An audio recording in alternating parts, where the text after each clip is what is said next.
Okay, let's unpack this. When you hold a complex metal part, maybe from an engine or some high-tech machine, Hmm. you see those perfectly flat surfaces where another piece bolts on. Yeah, the mating surfaces. Getting that level of flatness, especially on bigger parts, well, it's not just simple cutting, is it? It can actually be pretty tricky, time-consuming, even costly sometimes. Oh, absolutely. Because if that surface isn't truly flat, you're asking for trouble. Like what? Well, seals leak, parts just don't line up right, tolerances get all messed up, and Hmm. suddenly that expensive part you made, it's basically scrap. Ouch. Yeah.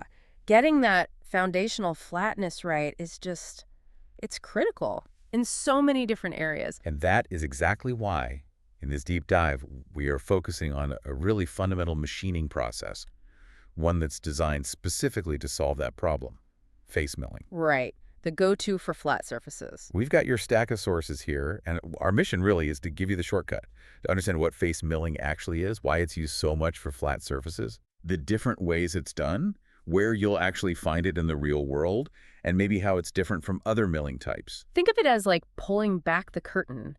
How do they make those essential, super precise, flat surfaces? Exactly. We'll cover the core idea, the different techniques, the pros and cons, where it's totally indispensable, and yeah, how it stacks up. So let's just dive in. Okay. So start us off. At its most basic level, what is face milling? Okay, the core idea is pretty straightforward. You're using a cutter with multiple teeth Multiple teeth. to create a flat surface on your workpiece. But the real key, the thing to picture, is that the axis of the cutter itself is perpendicular to the surface you're machining. Okay, perpendicular. Hmm. So if I have a block of metal sitting flat on the machine table, the cutter spins kind of flat against the top, coming straight down onto it. Exactly that. Or, if it's a horizontal machine, it's spinning flat against the side. You typically have a large diameter cutter. It often looks like a big disc, maybe, with cutting inserts studded around the edge and face. And that's spinning, usually pretty fast. Meanwhile, the workpiece is moving at the feed underneath it. Ah, so those multiple cutting edges are all working together. Precisely. They shear away material simultaneously, covering a wide area efficiently. So it's not like one little cool carving a line. It's more like a wide sweep. Yeah, a sweep is a good way to put it. The whole goal is to establish that desired flat plane.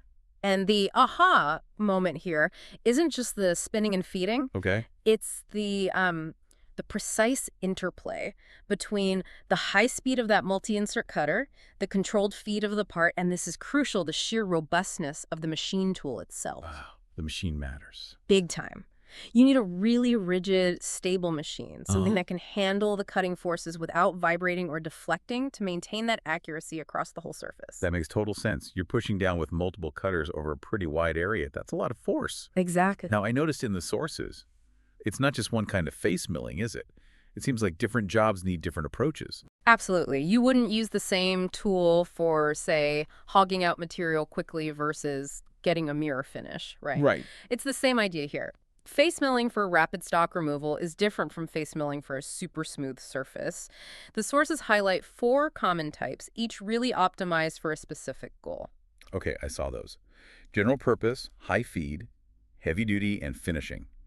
Can you kind of walk us through what makes each one tick? Sure, so general purpose face milling. Well, it's like you said, general. It's your workhorse. The all-rounder. Pretty much. Versatile enough for both roughing passes, taking off the bulk of the material, and sometimes even the final finishing touches. Cutters here often have maybe a 45-degree lid angle. Lead angle, that's how the edge meets the metal. Yeah, it affects how the chip forms and the cutting forces. For general purpose, you might see tools using standard inserts or maybe round inserts, sometimes even square shoulder mills if you need a sharp 90-degree corner right next to the face you just milled. Okay, so versatile, good starting point for many jobs. What about high feed milling? That sounds fast. It is fast. This technique is all about maximum speed, getting a lot of material off very quickly. But, and this is key, usually at shallower depths, the sources mention typically less than 2 millimeters deep per pass. Okay, shallow but fast. How? Just spin it faster. Well, speed helps, but the real magic is something called the chip thinning effect. Chip thinning. Okay, tell me more. This is pretty neat. High feed cutters use a very small lead angle, maybe only around 10 degrees. Because that cutting edge hits the material at such a shallow angle compared to the direction you're feeding the part. Uh-huh. Even if you're feeding the part forward really fast, the actual thickness of the chip being sliced off vertically is quite thin. Ah, I see. So the force is spread out. Exactly. It spreads the cutting load over a longer section of the edge and reduces the stress for a given chip thickness. This lets you just crank up the feed rate incredibly high. The sources mention pushing feeds up to 4 millimeters per tooth. 4 millimeters per tooth. Wow, that's really moving. It is. It's a way to get massive efficiency on those shallower passes. Okay, so that covers speed. What if you need the opposite? Like you just need to chew through a lot of material in one big bite. Right, that's where heavy-duty face milling comes in. This is pure brute force, designed to remove large volumes. Sounds intense. It is. Generates high cutting forces, lots of heat. You need really robust tooling for this. Often they use a larger entering angle, maybe 60 degrees. That helps direct the cutting forces more upwards into the spindle, which is stronger, rather than pushing sideways. Makes sense. The main focus here is a large depth of cut, high stock removal rate. But a really crucial point the sources bring up is chip management. Bringing the chips out of the way. Absolutely vital. You're making thick, hot chips. You cannot have them getting trapped and recut by the inserts coming around again. That'll destroy your inserts fast. So good coolant flow and evacuation are key. Got it. Clear the pass for the cutter. Okay, and the last one, finishing face milling. That's pretty self-explanatory, right? Okay. All about the surface. Precisely. The #1 goal is getting an excellent surface finish. Sometimes, depending on the setup, you can get close to a mirror finish. How do they do that? Special inserts. Often, yes. You'll use specialized inserts, particularly something called wiper inserts, usually alongside standard cutting inserts. Wiper inserts, like a squeegee. Kind of. A wiper insert has a small, flat section on its edge that's oriented perfectly parallel to the direction of feed. As it sweeps across, it smooths out the tiny ridges or cusps left by the regular round-nosed inserts. Ah, yeah. Yeah, it gives you that beautiful, smooth surface. It's especially helpful if you still want to run at reasonably high feed rates to save time but need that top-tier finish. The focus is purely on surface quality aesthetics. Okay, so it's really clear that picking the right strategy, General, high feed, heavy duty, you're finishing in the right tooling, isn't just like a minor detail. Not at all. It directly hits your cycle time, how long your tools last, the final quality. Yeah. You really have to match the approach to the material and what you're trying to achieve. It really is fundamental. And because face milling is so good at making these critical flat surfaces, it's not just some obscure workshop technique. It's absolutely central to manufacturing in, well, some pretty major industries. Right. Where do we see face milling being just totally indispensable? The sources listed some big ones. Oh, yeah. Think about aerospace. Huge user. Why specifically? They rely on it heavily for creating those perfectly flat mating surfaces on massive structural parts for aircraft, preparing surfaces for really precise assembly, making sure wing panels or fuselage sections are absolutely flat. Wow. The sources even mention specialized stuff like mirror milling, using face milling very carefully to accurately thin down large aircraft skins.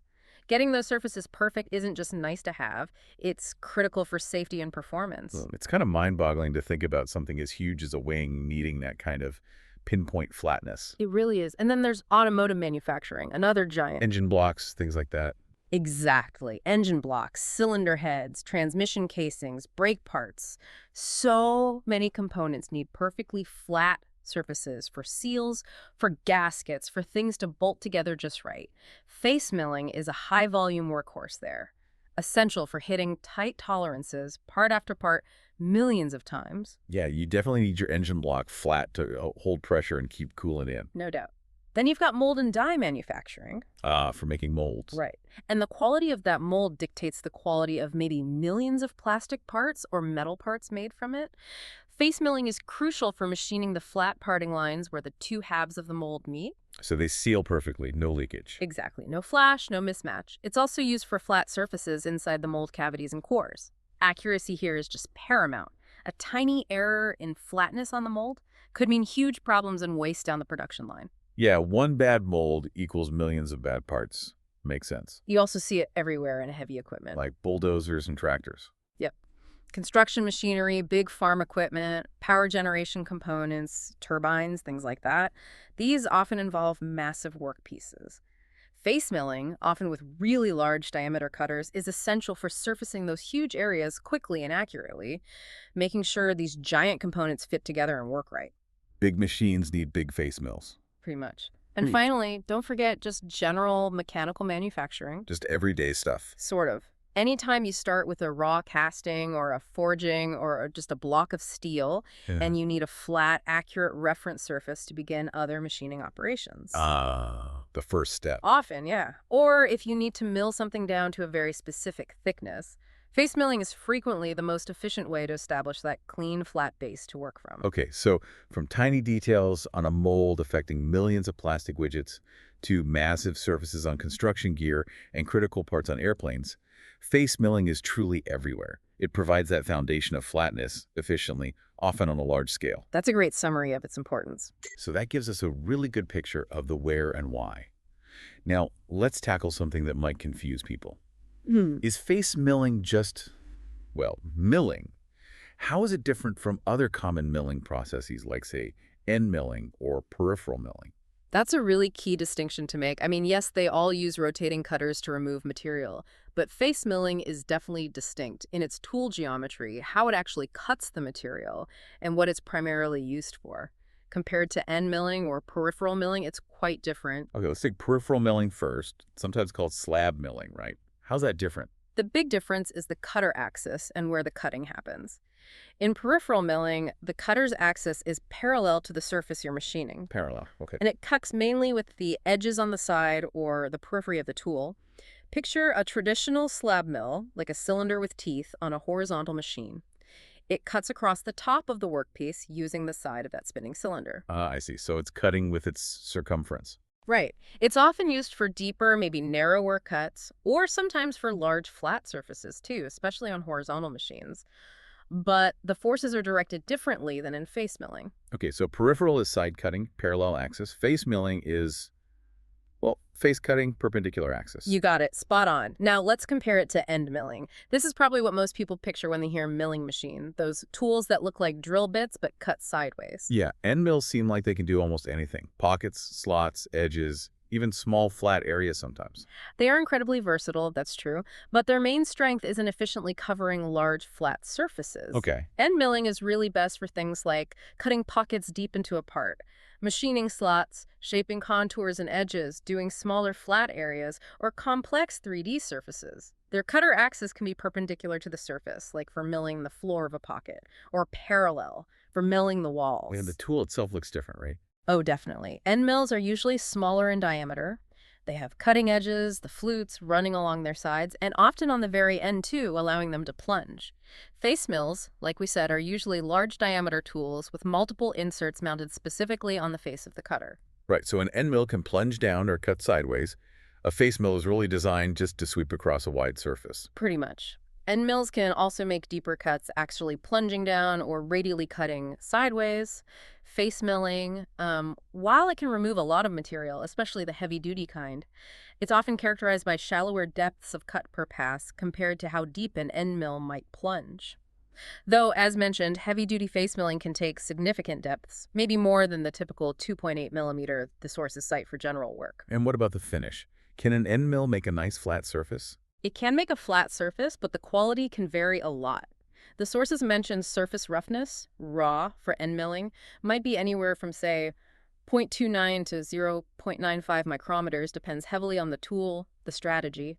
Face milling, especially that finishing type with wiper inserts we talked about, it's known for being able to achieve very fine finishes, often down around 0.4 micrometers raw, sometimes even better. And you wouldn't really use one for the other's main job? Not efficiently, no. I mean, sure, you can use an end mill to slowly skim a large flat area, but it would take forever compared to a proper face mill. Right. And a face mill just isn't designed to cut pockets or slots or follow complex contours like an end mill. It's specialized for flatness. That comparison really helps. It clarifies why face milling has its own specific vital place. The end mill might be your detail tool, your scalpel for pockets and contours. But the face mill is your wide paintbrush, your surfacer, designed for rapid, even material removal to get that essential flatness across a big area. Yeah. Choosing the right process, face, end, or peripheral, is really fundamental to doing the job right and doing it efficiently. It truly is. Okay, so I think we've traced the journey pretty well. From the core idea of face milling, perpendicular axis, multi-tooth cutter, Right, how it works. through the different flavors, general high feet for speed, heavy duty for bulk removal, finishing for smoothness.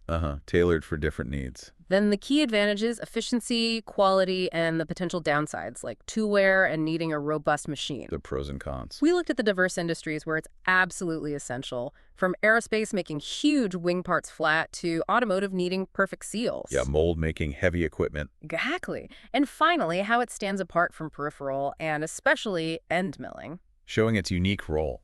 We've really seen that face milling isn't just a process. It's a vital, highly efficient method for creating those precise, foundational, flat surfaces that so many critical parts depend on. Yeah, its different operations let manufacturers really optimize for what they need, making it indispensable. Whether it's perfect sealing surfaces and engines or making sure massive aircraft parts fit just right. Absolutely. So here's maybe a final thought to leave you with.